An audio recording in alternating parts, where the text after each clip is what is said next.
Clear কভারটা মাপবেন তো, তাই না? ক্লিয়ার কভারটা যখন মাপেন, অনেকে কিন্তু ক্লিয়ার কভার মাপে হলো কি স্টেট বার যেটা আছে সেখান থেকে মাপে। ক্লিয়ার কভার কিন্তু সবসময় মাপতে হয় কি রিং থেকে মাপতে হয়। এই যে অনেকে দেখছি যে এই জিনিসগুলো ভুল করে। হ্যালো ভিউয়ার্স, আসসালামু আলাইকুম, কেমন আছেন আপনারা সবাই? তমা ইঞ্জিনিয়ারিং অ্যান্ড ডিলারশিপ থেকে আপনাদের সবাইকে স্বাগতম।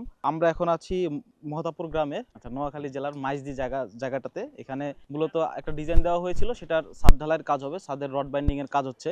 তো ওনাকে প্রথমত কিছু জিনিস দেখিয়ে দিয়ে গিয়েছিলাম, মোটামুটিভাবে ভালোই কাজ করেছে। আসলে এখন যেহেতু ছাদ ঢালাইয়ের কাজ হবে, তো ছাদ ঢালাই করার ক্ষেত্রে প্রথম যে বিষয়টা দরকার, আমাদের কিন্তু অনেক কমপ্লেন আসে যে একটা ছাদ ঢালাই করার ক্ষেত্রে ছাদ কিছুদিন পর পানি জমে যায়, নষ্ট হয়ে যায়, এই সমস্যা হচ্ছে, ওই সমস্যা হচ্ছে। এর জন্য প্রথমার্থ যে কারণটা থাকে সেটা হলো কি ঠিকভাবে ওয়াটার লেভেলিং যেটা সেটা করি না। তো আমরা একটু দেখবো যে এটার আসলে ওয়াটার লেভেলিংটা কীরকম হয়েছে। স্ল্যাবের ডেপথ যেহেতু 5 ইঞ্চি, পরে আবার 1 ফিট 12 ইঞ্চি, মানে টোটাল 17 ইঞ্চি করে অনেকেই কিন্তু ওয়াটার লেভেলিং করে থাকে।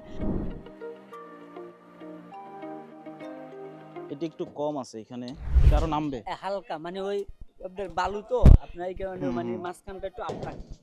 রেড কালার ট্যাপটা দেখতে পাচ্ছেন, এটা 2 ফিট কিন্তু মাপ দেওয়া আছে। ওই কর্নারেও হবে 2 ফিট, এই কর্নার থেকে এই পর্যন্ত টোটাল জায়গায় মেপেই কিন্তু 2 ফিট করে দেখতে হবে যে আছে কিনা। প্রতিটা পোর্শনেই কিন্তু এরকম মেপে দেখতে হবে যে আসলে যে এইটার ওয়াটার লেভেলিংটা ঠিক আছে কিনা।